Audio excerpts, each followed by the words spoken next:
The GAA Hour with Colm Parkinson is brought to you by Paddy Power, home of the Money Back Special. And when I started running, I suppose I didn't stop, and when I got the chance to go, I said I should go, and so I opened up. We're only the small little fish out there, so we are, and we're trying hard to make it through. But it's hard to get the breaks when you're the smaller fish. I love this county so much, you know. Philly McMahon. I'm delighted the lads did it for the people of Waterford today, because like media this week. I'm heartbroken. He came out with a real classic. Let's be honest, Conor and Conan are here with me in studio. He says, so he's talking about a lot of complaining. Everyone's complaining. They're complaining about Dublin and money and Croke Park and all these kind of things. So he says, so what we're saying is, right, we have a team that's successful. Let's complain. Let's complain about the rules. Let's complain about the money. Let's complain about the population. Instead of saying, let's actually beat them when they have all that. That needs to be the message. It's unbelievable, lad. So he's accepting we have all that.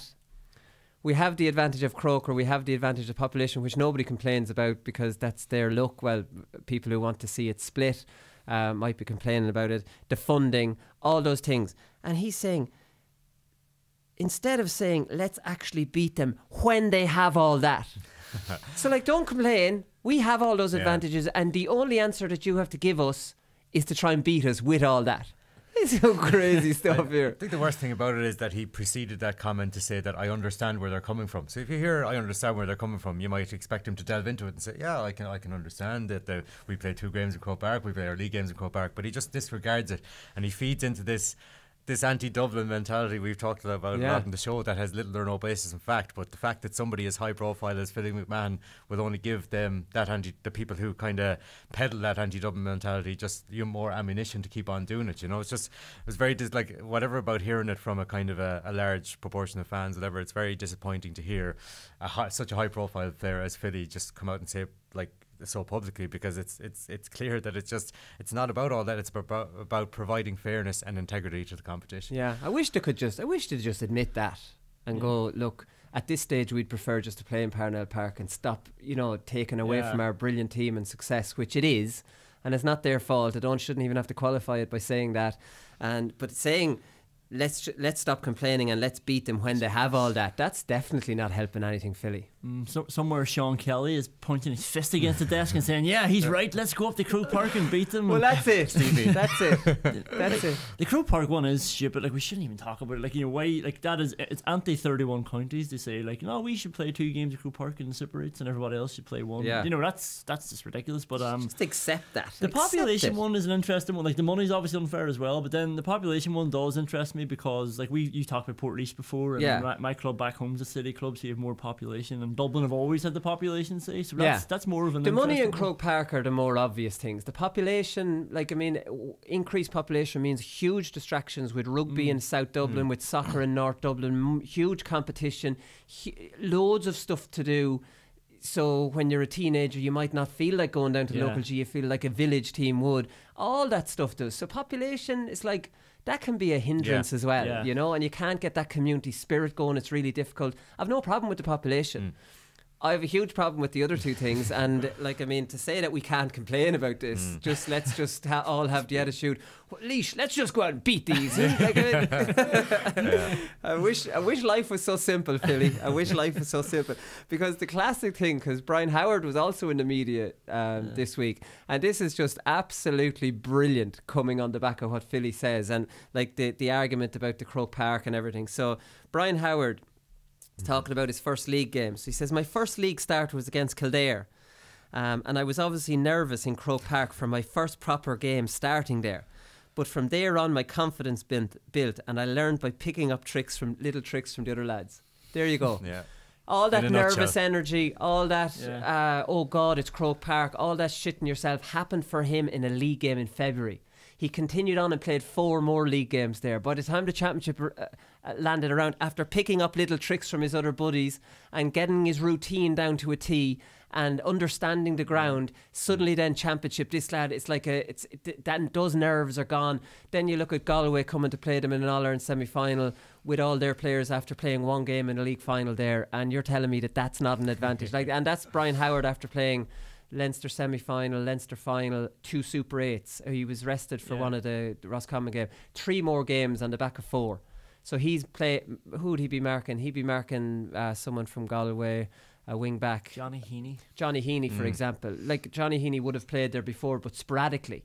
Sure, Brian Howard's just like that quote alone is proving the prosecution's case. Yeah, he's in his 2nd season and he sounds like a veteran of Croke Park already. Like, you know, when you compare that to Leitrim, who are going there 13 years later after last being there. But like, you were talking about Hill 16 before as well, weren't you? About shooting into the goals in Hill 16 and how it's tougher. Like, this is a thing you get used to when you're playing there every week. There's a massive difference in kicking into Hill 16, and there's a massive difference kicking into Hill 16 with people, with a big crowd there and with no crowd there. And there's a big difference kicking into the canal end because the stand goes around.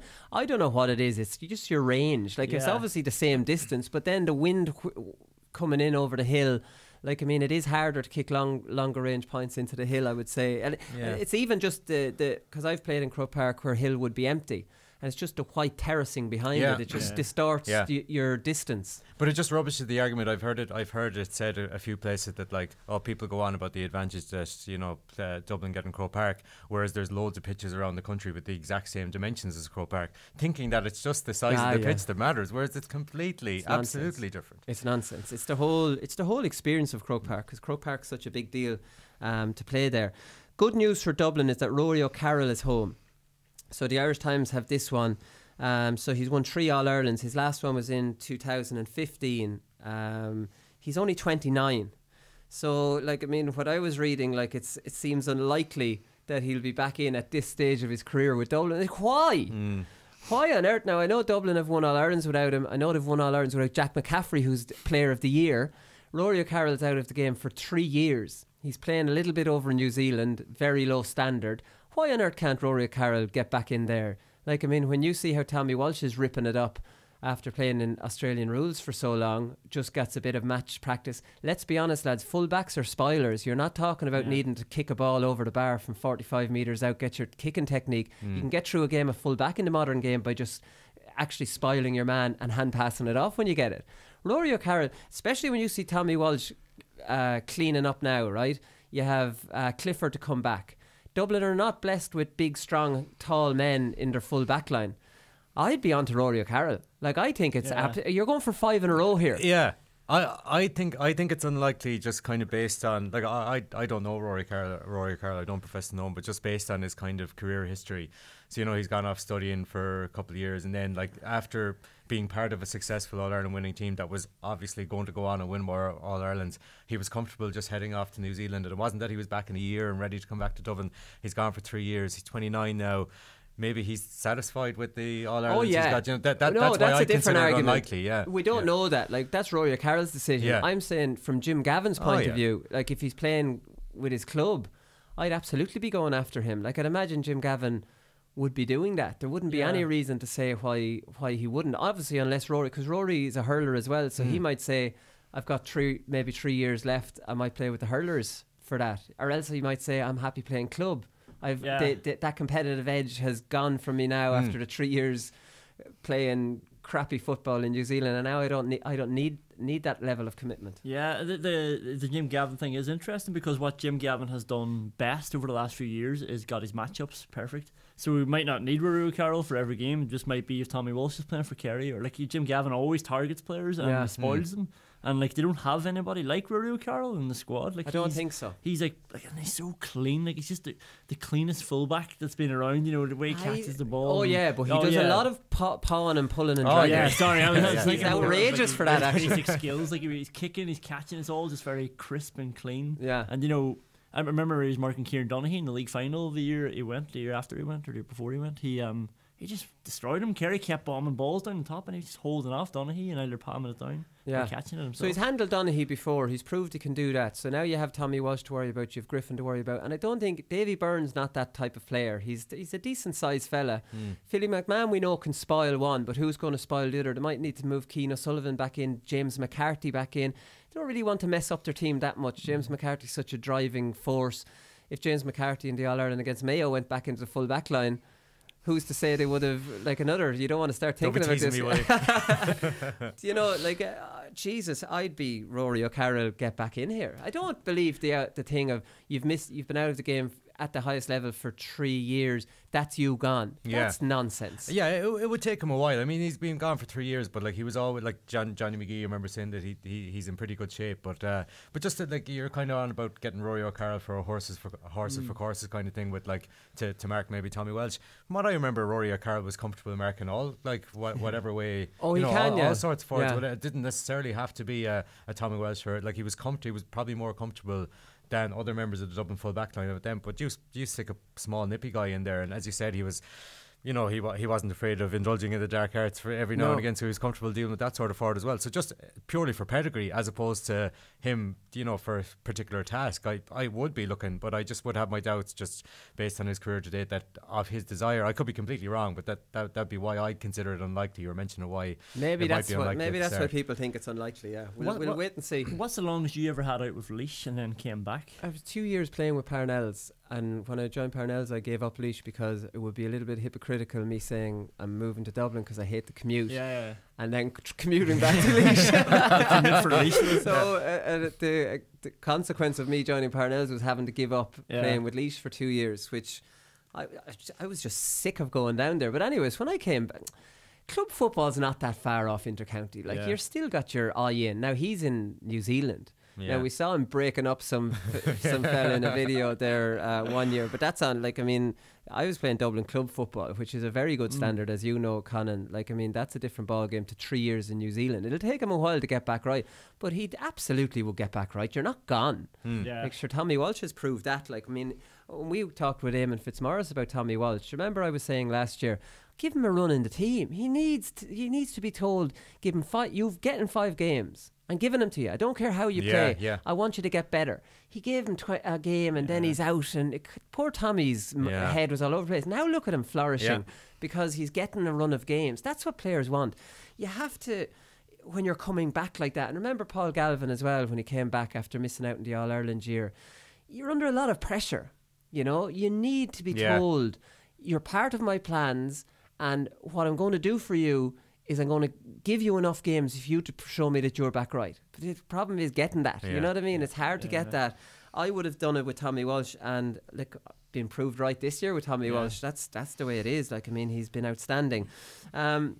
So a fantastic Carlow goal has been doing the rounds on Twitter. Now, Carlow are not shy about propaganda and letting out, you know, some footage of them doing good things. So, like, I mean, this was a brilliant goal. Can't be taken away from them. It looked planned. Now, you would obviously love to see a video of the game to see was this attempted at other times to be sure it was planned. It definitely looked planned. Break the ball down. Walker was running onto it.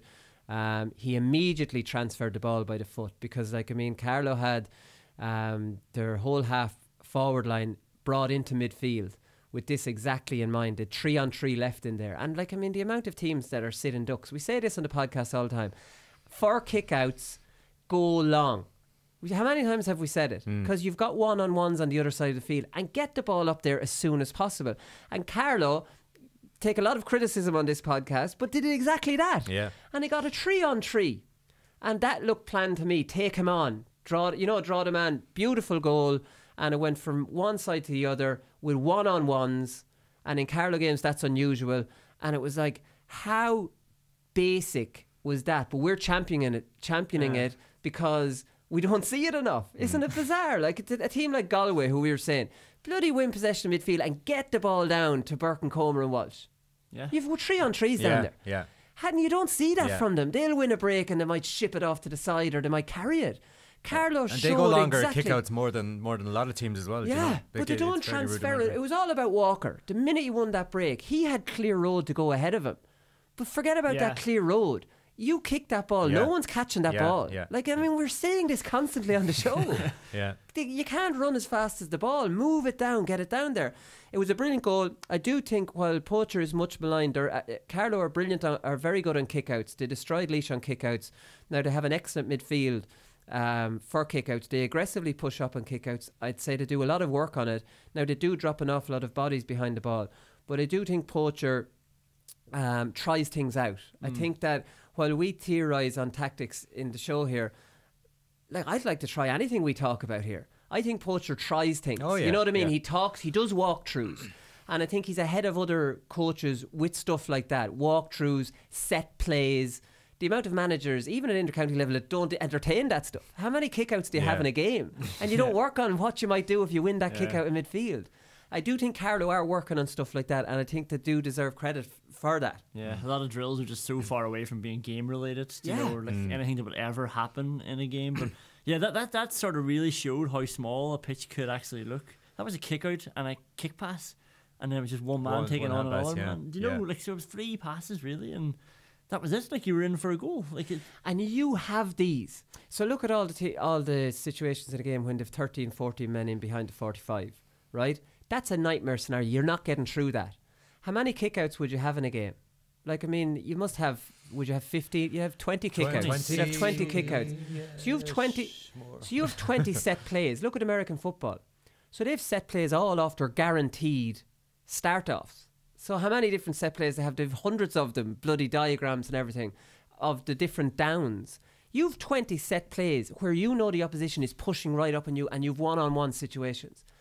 The amount of work should be going into them, lads, is outrageous. Every weekend should be spent on those 20 set plays, because the other scenarios in games where the other team is dropped back to 45, the percentage of attacks that get scores off that is very low, you know, because you're getting turned over, you're kicking wides under pressure, and it's like, Jesus, lads. The pity is that the risk reward for that. So a lot of managers will go more conservative, and they'd say, well, okay, so while the possibility of something like that happening is on if we win the kick out, unfortunately the possibility of losing possession is there if we lose the kick out. I So disagree. There's no risk, because they had their half forward line all withdrawn into midfield. So if they lose that, and Louder pushing up on that, so the worst case scenario is Carlow lose that kick out.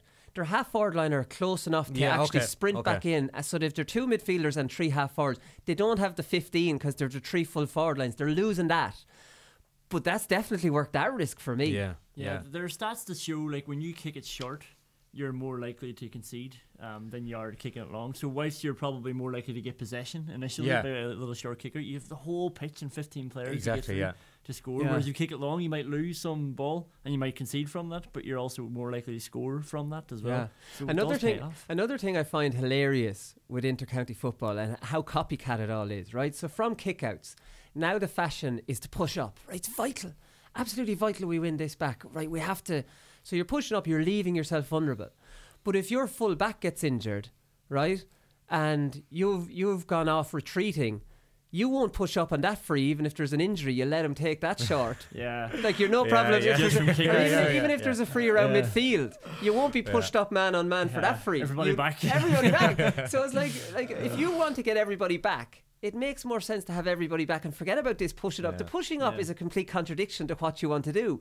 But because McGuinness did it in 2014, there's no consistency. So you push up in a kick out. Why are you not pressing up on every free kick in the hole? That's true. That's also a possession, and it's actually a possession further up the field. They're actually dumb, aren't they? A lot of these managers. What McGuinness also did was use Paul Durkin to find Michael Murphy and Neil Gallagher and Rory Kavanagh all the time, like just long kickouts. But isn't it they're all fads? So now pushing up in the kickouts a fad, even though it doesn't really make sense to what you're trying to do and your whole counter-attack game. Just going back to the goal as well, didn't you say that you thought it was pre-planned, that your man took him on? Did you hear the man behind him in the stand? You could just hear by the video. He must have shouted "Go on" about 40 times. Did he? He said, "Go on, go on, go on, go on, go on." Then he got the goal. But in fairness, after the tweet as well, somebody kind of dissing Carlow was saying like, "Oh, I bet they dragged 15 players behind the ball immediately after that goal." And then somebody replied with a screenshot, and Carlow had 7 players marking 7 loud players immediately after the kick out. So just credit to Carlow where it's due. Because Carlow do aggressively push up and kick outs again, which doesn't make a huge amount of sense. Then if they don't win the kick out, they're all running backwards. So they're giving away that possession, but they don't want to give away the first possession. Again, there's no logic in my mind to that. The goals are down in the league in 2019, especially in Division 1 and 2. It's down from 1.9 per game to 1.4 per game after 5 rounds. So that's interesting in itself, because the whole scaremongering about the hand pass rule that none of the managers wanted to be brought in, and it was pretty much the managers and some players if the hand pass rule had been brought in and that went from 1.9 to 1.4, you can be sure who would be getting the blame for that. It was the hand pass. So, like, what's their excuse now? Why are goals down now? That is purely coincidental. Just coincidence. The leagues are tighter this year. Maybe the leagues I don't know. Whatever it is anyways. But it was just interesting that the whole hullabaloo was about, but we won't see any goals. Yeah. We're only seeing 1.4 a game now. Like, I mean, can it get any worse than that? Too many, to be honest. It would have been 0.4 if the hand passes were in. Do you remember I was talking on Monday about Donegal and like talking about this, about the Donegal players going down very easily, and I just find it really difficult to watch soccer anymore, and all the analysis around, is it a penalty in Man United last night, and a feckin' penalty because a man jumps in the air and it hits his arm. Like, you can't actually jump without your arms going up. It's impossibility if you want to get up as high as you can. Did we record the two of us there? I was going to, and I never got I've the phone actually out. had to actually do a walkthrough with Conan to actually prove to him, try and jump without. But anyways, that's how pathetic soccer has gone. So you have them diving all over the place. It's non-contact. If you put your arm on someone's shoulder to go down, if you touch your chest off their back, like a defender, they just fall down and they jump around, and it's impossible to watch because it's just cheating. And I really don't want to see this come into the GAA, because the GAA is evolving a little bit behind soccer, and it'd be terrible. And that's why this diving or going down way too easily or holding your face has to be called out at every single opportunity, and the players involved need to be shamed, because now in soccer somebody can dive and cheat and it's be obvious, and it's just not even analysed. It's just accepted as part of the game that they're cheating. So how can cheating just be allowed? But anyways, we definitely don't want it. But there's some stats on the Armagh Donegal free count. So Armagh conceded 28 frees against Donegal, and Donegal conceded 12. There's some contrast there. Now they're absolutely, Armagh are not completely innocent in this, and they went into a lot of old dirt and hard man stuff for whatever reason. Maybe it was the conditions. We talked about that on Monday. But 28 frees versus 12. There is a combination of Armagh hard men, and there's definitely a combination of Donegal absolutely playing for frees. Yeah. I agree. Yeah, I do think like Donegal were smarter, much smarter. Like don't compliment the playing for frees, Colin. Don't. Have you not heard what I've just said? I mean, like, did you say cuter? It's cute. But I was also no, we can't use euphemisms like that. Like, I mean, this is Donegal cannot get backhanded compliments for winning these frees. But I actually think the ref was very bad as well. And like referees, you see it a lot. Like, sort of takes a disliking to some teams then, and like Armagh were very aggressive all over the pitch, but especially in around their 45, and they had Jamar Hall and Charlie Vernon coming back, so they were often surrounding people, and all referee would just blow too long and give it the other way. But the ref kept giving Donegal's free for that too. But like 28 to 12, that's not just very unusual. Yeah, very, very unusual. Fair play to Rory Gugan though. He didn't go blaming the ref. He put accountability on the Armagh players. We're smart enough. Something well, he did, yeah, but said that it's something we have to look at in the way we handle the referee. Whereas Ciaran McGeeney in the past would have been maybe quick to kind of blame the referee. But I do have sympathy. That's the one thing. Like I was watching Mayo Galway at the same time on Saturday night, and I thought some of the frees that Maurice Deegan gave was questionable. And it's just like these are the top referees in the top games, and the difference in approach that all of them take. Do you know what I mean? So if you have Maurice Deegan one week and you have say David Goff the next week, for example, and they have a totally different style, but it's really hard for the players to adapt to that, because they get away with something one week and they won't get away with something the next. Yeah. The problem with that is the lack of definition in the tackle. But I think there could be probably something better done more across the board to have the standards more like equal than they are currently. I keep hearing this with a lot of people reply back to me on Twitter and go, you can forget about all your rule changes, and what really needs to be done is the tackle needs to be defined. I'm not sure the tackle is defined, no? Like, I mean, maybe it's not defined, but it's so ambiguous and so kind of open to interpretation by different referees. That would be my experience anyway. Yeah, well, maybe not the definition of it, but you're saying what's a foul and what's not a foul. Is that what you're saying? Yeah, pretty much. I mean, yeah, you can't tackle. Like, you're not even allowed to tackle the ball when it's in someone's hand, are you? Or you can slap the ball out of someone's hand. You can't wrestle it out of somebody's hand, yeah. You always in my head is tackling the ball when it's in someone's hand is you're wasting your energy. Wait until they play it. Yeah. Like, I mean, that's it. And you can't be pawing at the man, and you can't be tackling with two hands. I don't know. Maybe it's a level of physicality that you approach the player that you're trying to tackle. Never mind how you're trying to remove the ball, but whether like how physical when you try and shoulder them or something like that. But they're definitely, well, from my experience anyway, and this is even going back to club football, never mind watching county football, is that the different interpretation of the tackle and of fouling by referees, and it can be frustrating to have to deal with somebody different. Like the interpretation of it. Well, he's from talking referees. about kind of having to adapt. Maybe we didn't adapt to it. Like you hear this in rugby all the time, but you know, and I know that's completely different. But like you hear even players talking about having to adapt to referees certain styles, and I don't think players should have to do that as often as maybe they should. See, that's what Rory Grugan says. He says we looked at the free count, and there were two times more fouls against us, and it's up to us to probably be quicker and better at assessing what way the referee is reffing the game, because different referees have different interpretations of the tackle. You know, he said this to the Irish News. So, like, I mean, you do. Obviously, when referee games, you get a lowdown on what their pet hates are, and intercounty managers have all that. This lad doesn't like this, or we could do this, or whatever. And like, I mean, assessing the way the referee is refereeing the game, it's difficult to do that mid-game, I suppose, when you're concentrating on your own game, to go, well, geez, this referee's letting away, you know, maybe a bit more roughhouse. Maybe just naturally it just sinks in and you get carried away because lads are getting away with stuff without you having to actually stop and go, this referee's letting away a lot of stuff. You just see a lot of stuff going on, and you go, I'm going to get involved in that action, and then maybe you lose your head of it. The tackle's difficult. I see some people looking for the Australian rules tackle to come in, and I'd hate that. I hate that too. I mean, that would be terrible. Defenders would love that, like, just because that's a lot of what the coaching is now. We talked about, like, we're not coaching enough to tackle. Like, the coaching is now just get contact on. You know, whereas if it was an Aussie rules, it was like get contact on and fling them to the ground. Yeah, and the plays over. Obviously, the confusion with the tackle, which I think a lot of people's problem is the three people surrounding someone, and they're all tackling with two hands. Yeah. That's a foul, no matter what way you look at it. Only one person's on the tackle. And I would say if three lads get around a fella and won't let him out, surely there has to be some sort of obstruction as well. See, this is, I think, the undefined, because the game has changed. So if you're running after me, Conor or Conan, and you're trying to tackle me, you'll usually be slapping at my arm, and that's not a foul, you know, and you might even alternate the two hands as you're following me, and that's not a foul, and you might try and wait until I play it. So that was always clear back in the day what a foul was. Now nobody's really sure because there's two or three lads tackling someone. And is it over carrying or is it a free in? And you literally could throw a coin up and see which way it lands. Yeah. So the game has changed into a lot of zonal and a lot of doubling up and a lot of trebling up.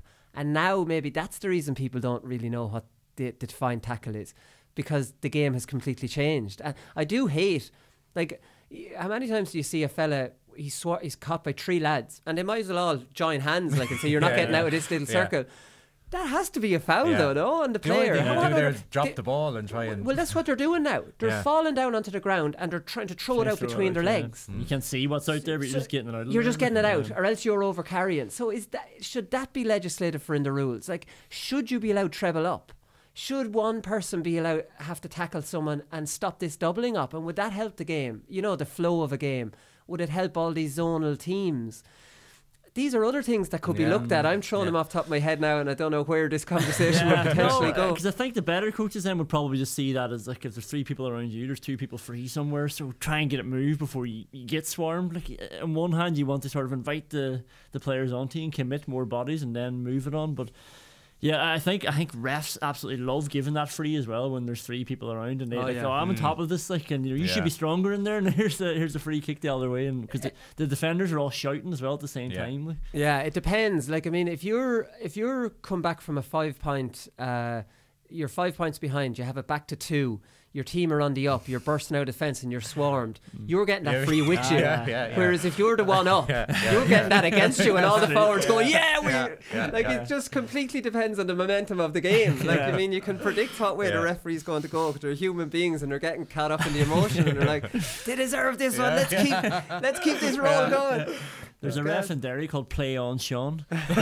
He's from Slough-Neil. Like, that's actually his Twitter handle as well, and, like, just he never gives frees, and he just tells you, it's your own fault, be stronger in the tackle and stuff, and, like, you're actually getting pulled out of you, like, and he'll never give the free. And you hate playing away games when he's there, because the other team are just going to beat the shit out of you. There's always character referees. Like, I mean, this is the next talking point. There's a referee shortage now, so Tipperary GAA were forced to cancel a recruitment course for new referees because of a lack of numbers. So only 3 people signed up to the module. It's been run by the county board.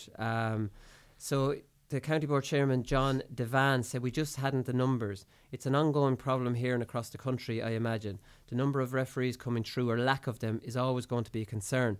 And Clare and Limerick reported the refereeing numbers were close to crisis point. I remember reading that, and Laois and Kerry have the same issue. And I was talking there, it was on the Hurling podcast, I was talking about this, so I had an intermediate match last Sunday morning. Now, lads, it was feckin' freezing, and I was on the bench, so can't even tell you how cold I was. And the match was starting at 12, and it was 5 to 12, and there was no ref, and the other team were still in the dressing room playing the game. We're not going out in that until we have to. And next minute, you see the referee, and he comes running out, and he's just he just had a jersey on. And I went, this lad is one hardy individual. Yeah. And just thinking, we're saying on the Hurling podcast, it's €20 per team, so he's making 40 quid on a Sunday morning now. In that cold, you wouldn't pay me 200 to go out and do it, honestly. So it's a complete devotion for these referees. They're much maligned. They get no credit. They could end up going there on that morning, giving a couple of bad decisions, and get abused. Yeah, like people could personally abuse them. This lad was in just a jersey. Like, they deserve a lot more credit than they do, because without them, there's obviously no games. Like, nobody seems to want to do it. The numbers are down, and like, I mean, it just is it's not a very glamorous job at all. It's just been taken for granted completely, and like there's been like any amount of horror stories over the years of referees being chased off pitches and having to get that's the worst side of it. Yeah. And when you see that sort of stuff, can you blame people for not getting involved? But that's it.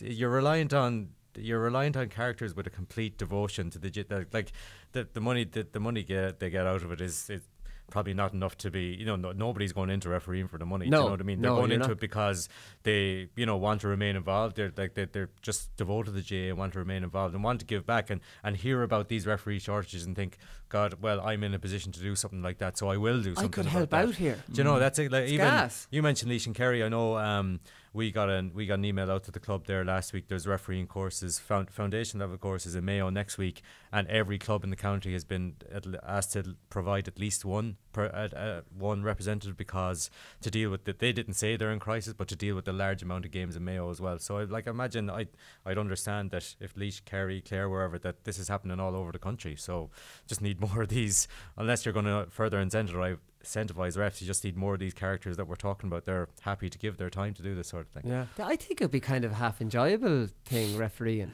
I'd love to see you refereeing. The power would go to I'd your like head. to think and I would love the power. I would love the power, but I would.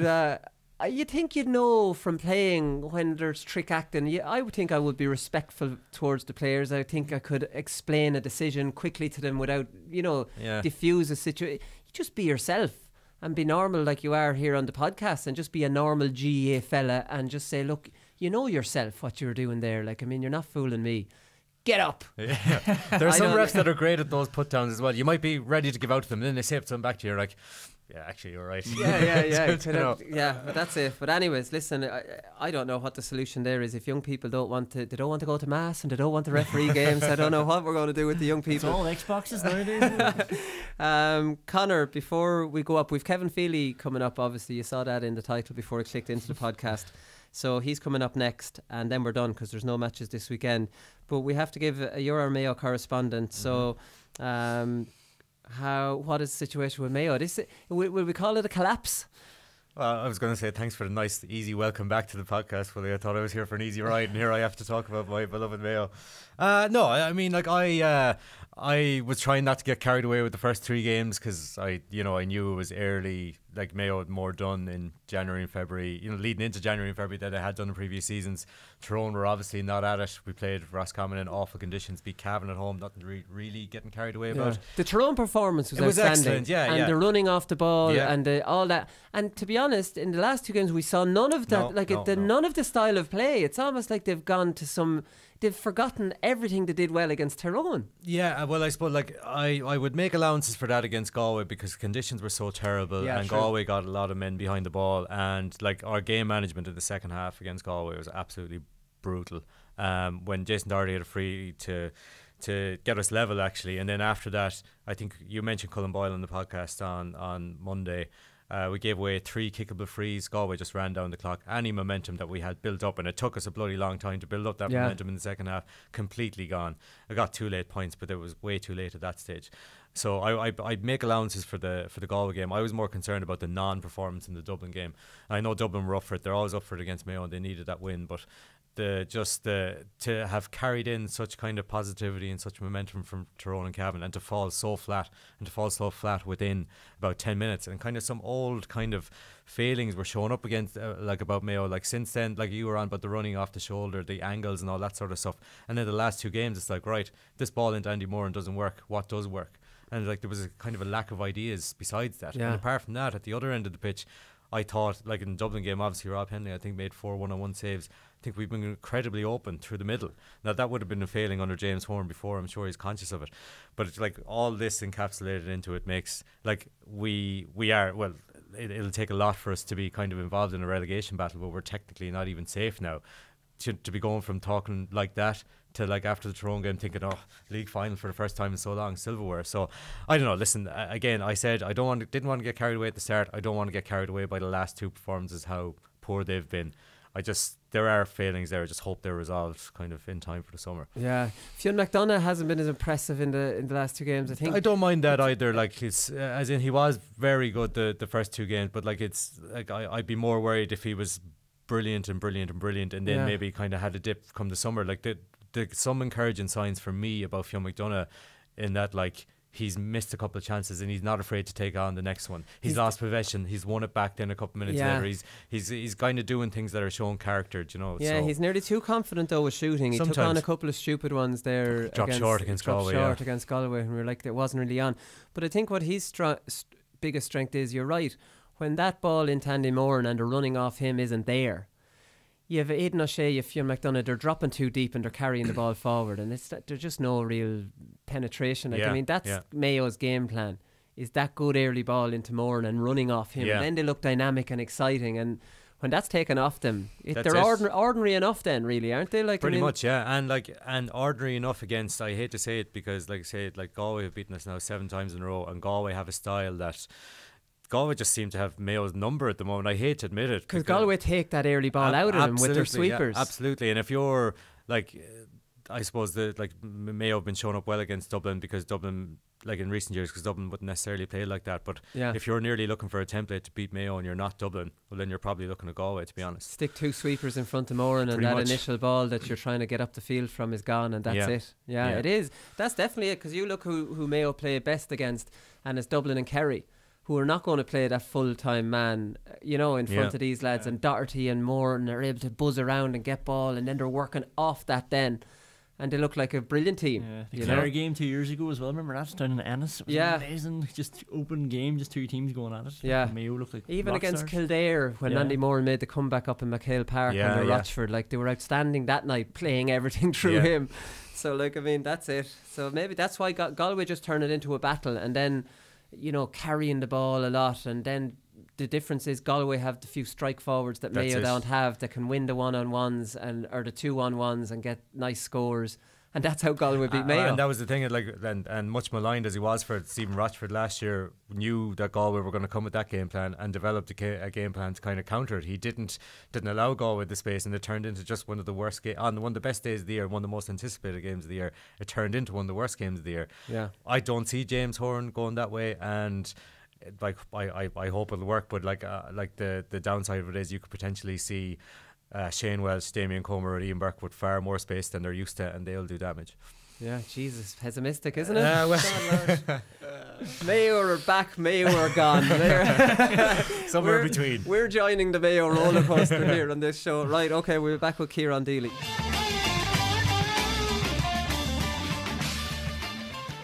Kieran Dealy is now in his 4th season in charge of the London Footballers. This year he managed them to beat his own County Wexford, and he joins us on the line now. That was a big win for you and London, I suppose, Kieran.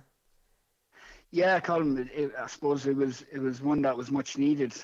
Every year you always feel a little bit of pressure before you get the first win, and I remember the first year that I was involved, we had to play right throughout the league all the way to the last league game, and we got the win against Waterford. And it just means when you get that first win, you can relax a little bit and I suppose it kind of makes everything easier going to training the next week. And it's hard when you're, even if you're doing things well and you're playing well, if you're losing games, you have to continually look at it and analyse and see, okay, well, what do we need to change? What do we need to do better in? And that means, it's great for us in terms of learning and development, because you're challenging yourself all the time, but sometimes you're changing up the team, changing up the tactics when maybe you shouldn't be, maybe you don't need to be. So yeah, it was good, and I suppose beating Wexford was a little bit sweeter for myself, just to show the gang at home that what we're doing is okay over here, pretty, some good work and everything. So there was a lot of people over from Wexford for the game and the night before, and a lot of people texted me the day after and everything. So yeah, it was an enjoyable one. I think most people are aware of the good work that you're doing over there with London now. And I was reading, you're saying for London getting 2 wins in the league is an amazing success. You're close enough to that most years now. You beat Wicklow last year, you beat Wexford obviously this year. You're drew with Limerick last year, you lost to them by a point, you gave Leitrim a scare who were going up. Do you know what I mean? I think most people now see London as a solid Division 4 team, and even if you look at the league table this year, another couple of wins and you could be third, before you finish up. So it's pretty tight there. Yeah, it is, and I mean, when I came in a few years ago, the biggest thing I wanted to do was to make sure that we compete in every game, and we kind of set out our stall and said that, well, we need to get within 4, 5, 6 points of every single team that we play. And the first year we did that, aside from when we played Mayo in Championship and we lost by 13 points. So it has changed, because I came in under Paul Coggins in 2015 as the coach, and I remember going out and I think we beat Wicklow, and then the next day you go out and you get beaten by Longford by 15 points, and so it's very, very inconsistent. So what we've tried to we've tried to be more consistent. And I suppose for me personally, I want to make this team a serious inter-county team, that people look at it and go, well, actually London are a good team, and we're going to have to take them seriously. And I think we're getting towards that, and we're suffering for that a little bit, because now no team is complacent when they play against London. That it's different. They're taking us seriously and they're prepared, and I presume they're watching our clips and stuff like that in preparation for the games. But look, it's a hard slog, but I think the big thing is to try and compete, and if you can get a few wins, all the better. And for us, to get 2 wins or 3 wins in the league, well, that then would be a huge thing for us, and I think we're getting close to that. I feel like we're kind of pushing that wheel or that rock up a hill, and we're nearly getting to the top where there's a little bit of a tipping point, and at that point I think we can go on and win 3 and 4 games in the league then per season, and to me that's when we're a proper inter-county setup then. Yeah. This year you are travelling over to Ireland to play teams. Last year you had all your home games at home, because the year before you had to travel away. So it's been a bit of a shake-up with the league.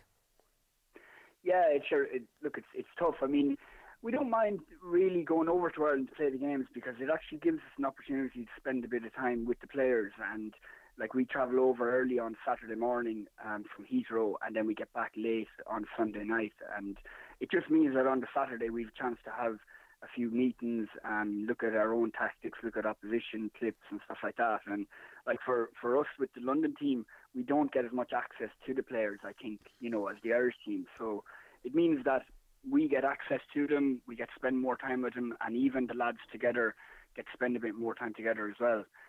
Because, you have to remember that the turnover in London is huge. We had, of our squad of 30, we probably had about 15 or 16 new players this year coming into it, and we have no Byrne Cup game or pre-season tournament. So Limerick was, it's really, you're trying to kind of bed down a team in the weeks leading up to the Limerick game, our first league game. So to actually get the lads together is good in that. And I think really for us, the other really big challenge for us, aside from the player turnover, is just the lack of facilities. We have to train on a rugby 4G pitch and a soccer 4G, and you're trying to practice kick-outs, and you're talking about positioning and tactics and everything like that, spatial awareness, and you're on a little tight 4G pitch. So they're the real big challenges involved, more so than travelling over and back. I don't really think that's much of a problem. Yeah, I saw a picture you retweeted from London GAA, and it was of a training session, and you're being a little bit creative. You had pushed the soccer goals in front of a rugby goals to try and make a makeshift GAA goals. I thought that was a good one. Yeah, it looks terrible, doesn't it? I mean, geez, my brothers keep telling me to stop tweeting, to get off Twitter and everything like that, and just see, they were cornerbacks. They just said, keep your head down, just do your work, and it's all about winning games. And sure, I was a wing forward and centre forward, so I like to put my head up a little bit over the parapet.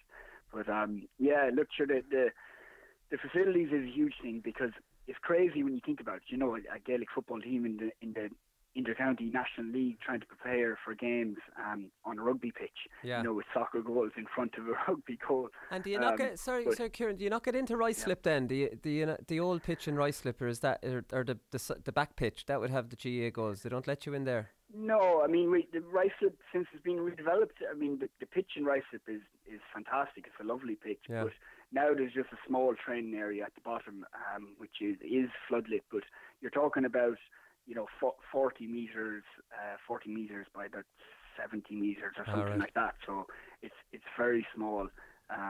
But yeah, I won't say too much about facilities, because I probably got in a good bit of trouble with the county board last year about complaining.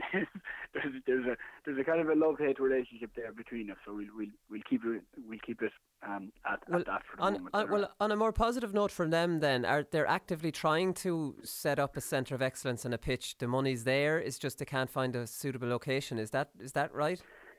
Yeah, and in fairness to them, like John Lacey's the chairman, Mark Gotcha, one of our players, is the secretary and treasurer, and the funds are there to set up a centre of excellence, but just to get a greenfield site in London is a huge challenge, and obviously as well, they're looking at probably 2 pitches with one of them floodlit, and that can be a problem with planning permission as well, in terms of being close to airports and everything. So, I know the difficulty of that.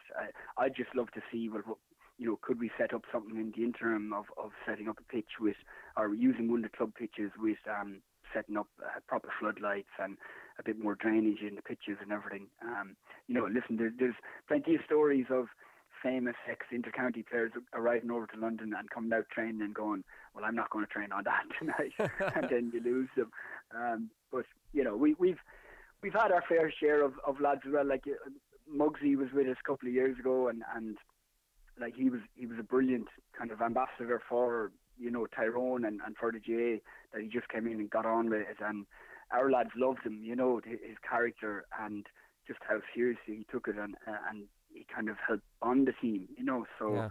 It's always good to get in a few lads like that as well. Yeah, definitely. So you said you had 15 new players this year. This must be absolutely hectic time then, from October until whatever, January. You're going to it. You've got a transfer market that you have to deal with that other managers don't have to deal with. You do, though. Oh, God, yeah. It can be funny because, obviously lads have to get registered and they have to play with their club over here.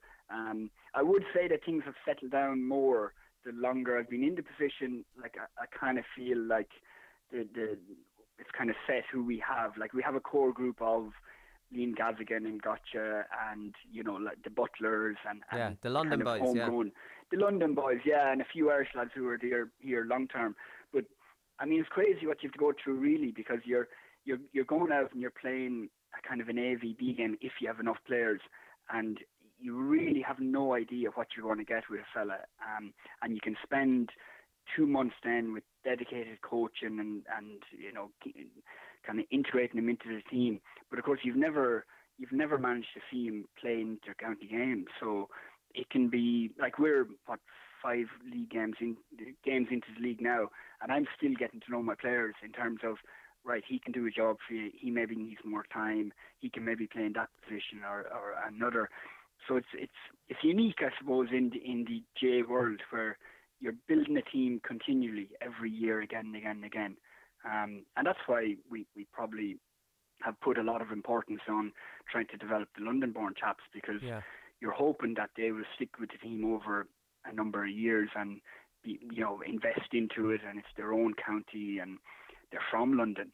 So people call us the exiles in the media, and I hate that term, because I think, well, they're not exiles. Like myself and lots of others came to London for a bit of adventure and your professional career and stuff, and there are other people then born and bred in London, so you don't really feel like you're an exile at all, really. Yeah, true. That's kind of an old-fashioned way of describing it. Because you have improved the London-based players, and that's really important from your own management point of view, to know at least 7 of your team or 8 of your team, and then have the rest up in the air.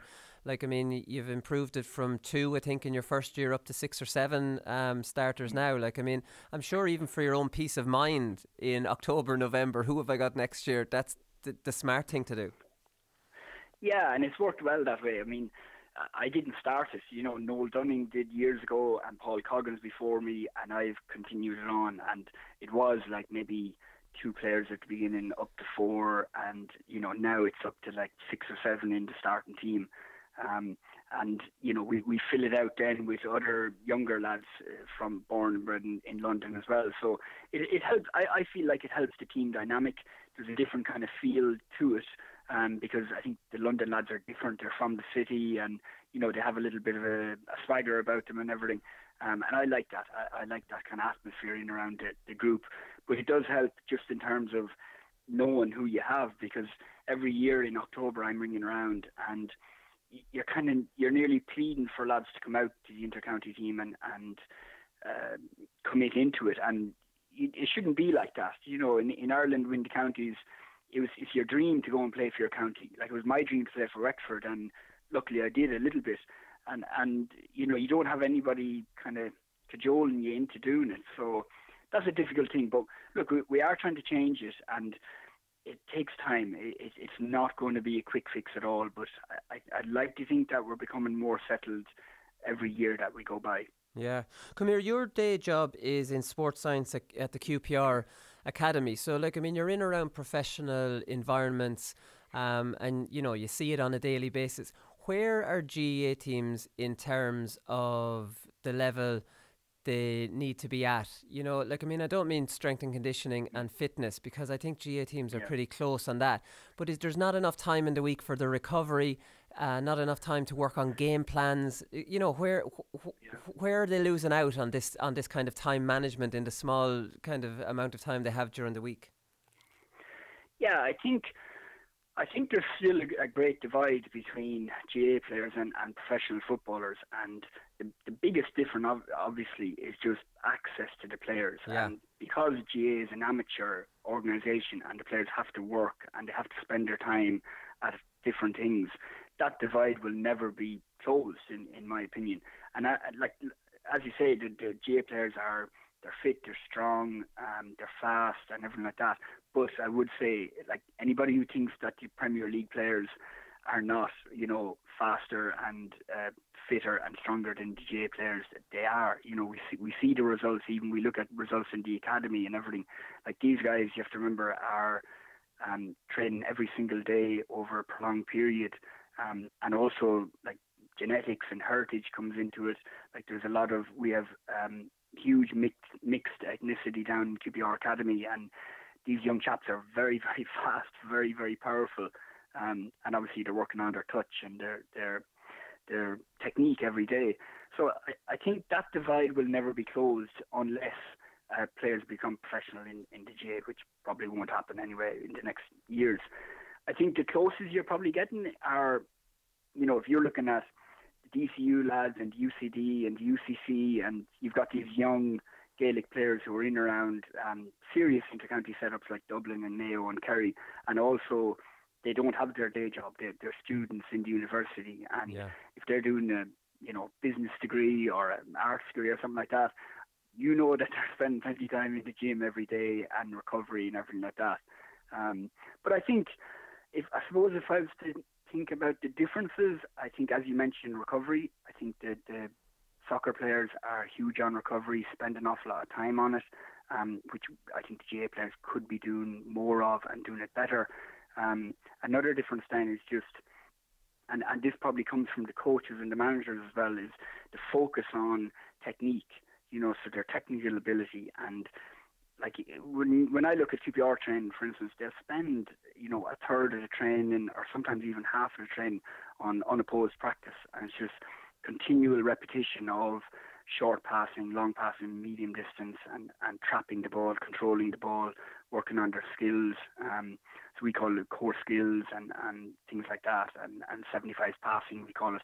And I've tried and implemented that in with the London Gaelic team, because just that focus on the technique and the technical skills of the game is maybe not there in Gaelic as much, you know. And if you look at, like, back in our time, or a little bit before, that great Kerry team in the mid-noughties, like, a lot of the reason why they were winning games in All Ireland is because they had the best skills. You know, the Darragh O'Shea and Tomas O'Shea and the Gooch and Declan Sullivan, Paul Galvin, their kick passing and their catching and their weaving in and out between players and everything, it was just better than other players, other teams. So I think the focus in professional soccer on that kind of far outweighs the Gaelic focus, and that's probably where a lot of teams fall down now. They're fit, fast, highly committed and everything like that, but they probably just need, from a young age, to be focusing more on skills of the game rather than anything else. Yeah, it's actually interesting you talk about the technique. Just a small thing, like I could never pass off my left hand. Say if I was running down the field and someone was to my right, I would still awkwardly try to pass that with my right hand, like, and just kind of throw it across. And not one manager ever identified this and say, you look, come back to me now when you've practiced on your left, because that's not going to work. Nobody said it to me. When I went from wing back into the forwards, I decided I was going nowhere without a left foot. I decided that myself. Nobody told me to do that. I was actually discouraged from using my left, because at the start, this was by an inter-county manager, because at the start I wasn't great on it, but I made a conscious effort that I was going to practice it in training as much as possible, and I was told to stop. I was told to stop. So, like, I'm trying to improve myself, and, like, you know, because I was giving the ball away, or maybe the passes weren't going to hand or whatever. Like, I mean, I do think that, but it's not. I don't really see that as a fault of managers. They don't have the time in the week to do this kind of stuff. Yeah, I agree, and I mean, the GAA is probably heading in the direction of having a lot of professional people working within the organisation. So the players it's obviously an amateur ethos, and the players aren't getting paid and everything like that. But they're, like, if you look now, there are full-time sports scientists, S&C coaches, in Dublin, in Kerry, in Tyrone, and then in the provinces and everything. So it's probably heading in that direction. And also, the games and development managers, like the coaches on the ground. So it's really up to them, I think, from a young age to be developing skills. So, I mean, I worked as a GPO in Dublin GAA from 2008 to 2011. And we were going into clubs and into schools, and we were working on the kids' techniques and skills. And that's what you need throughout the country. Like, to me, it's no great surprise that Dublin are absolutely dominating the All-Ireland series, because, I mean, we were all in every single club and school in Dublin teaching these kids the skills of the game continually every day. Yeah. So of course they've got better. And if you look at the Dublin team, like, they're probably the biggest team, the fastest, the most powerful, the most tactically astute, with the best manager in the game, but also, like, they have the best skills in the game as well. And I think that's why they're getting through them. And that's why, for instance, you know, the likes of Kerry and Mayo are the only two teams to ever really properly put it up to them. So I'd like to kind of see that the focus is put on that. And if you look at, like, that horrendous video clip that was up on Twitter during the week from Carlow showed that college's football up in Ulster, and like 15 men behind the ball, and the other team then just keeping the ball outside that. Like, people need to remember that these are underage kids and underage teams, and the competitions don't matter. They really, really don't matter. You know, they're a bit of fun, but the focus should be on development and enjoyment. So, like, the senior inter-county manager, by the time the player gets to him, it's difficult, you know, to spend the time and everything. But at underage, the coaches should be working on all these things. And I think as well, and you probably see it in the professional soccer world as well, that the likes of like Sam Allardyce and David Moyes and all those guys, they're kind of getting left behind in the game, because they're good. They're good at getting a team together and keeping it tight, and getting a defensive unit working together. But they're not so good at actually coaching individuals and improving players. And that's where Pochettino and Guardiola and all these, they coach. You can see clips of them on the training pitch every day. They actually coach and improve players. And I think in the GAA world, I think you've got a good number of senior county managers out there now who are actually coaches.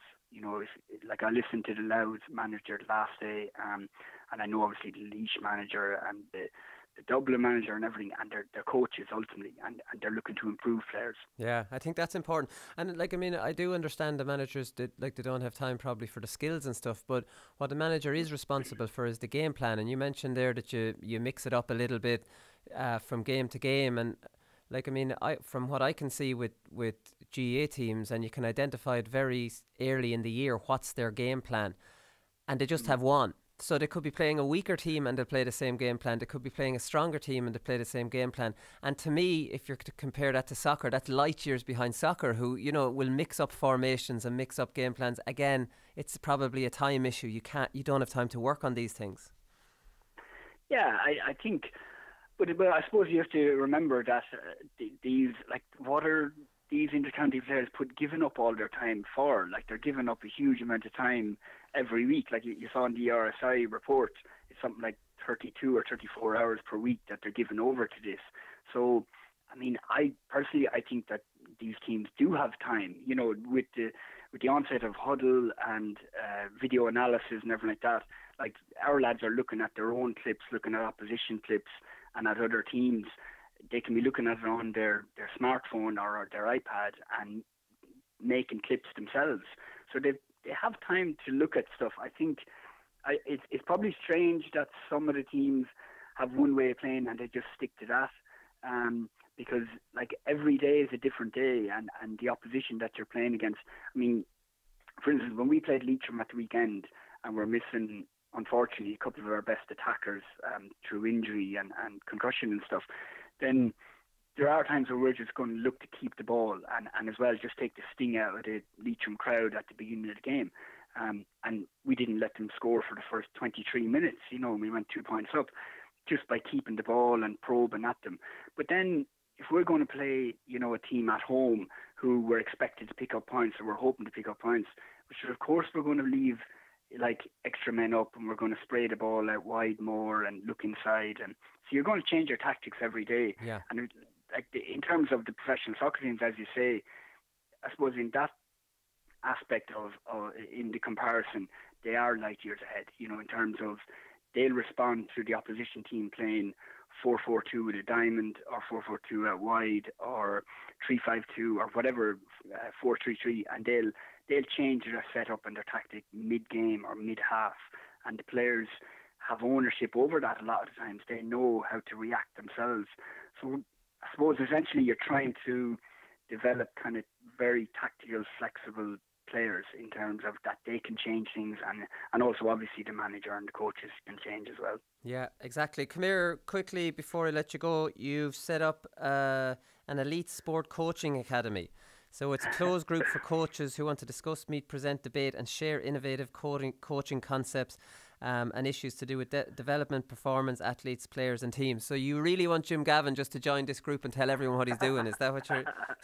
Exactly. That's what we all need. It's like what you say all the time, that why don't people just copy Jim Gavin, what he's doing, just copy Dublin, and that's all you have to do. But yeah, so I set up this, I was probably about a year ago, and I think there's a huge thirst out there amongst people, amongst coaches, GAA coaches, for knowledge, and they want to learn, they want to develop. And I think the GAA coach development programs are great, the foundation, the Ward 1, Ward 2, but then like what happens after that? And this was just a group I set up on Facebook a year ago, and now it's grown to, I think, 1,300 members, in terms of just a community of practitioners, I would call it, and people sharing ideas and putting up stuff.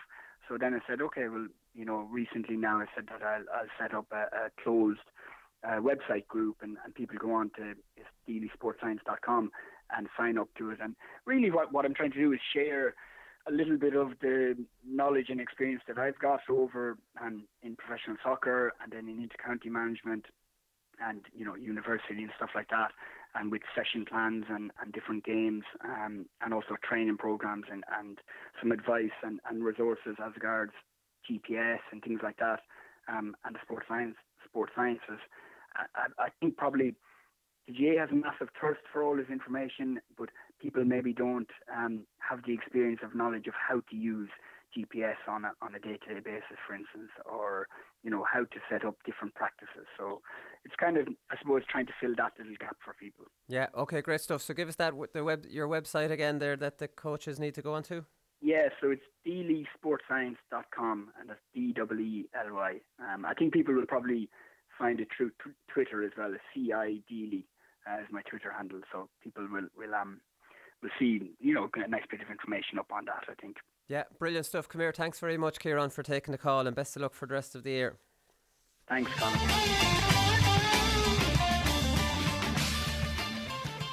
Great stuff from Ciaran there. That's always time for this week. We'll be back next Thursday with a preview show. There won't be a show on Monday, so we'll talk to you then. Good luck.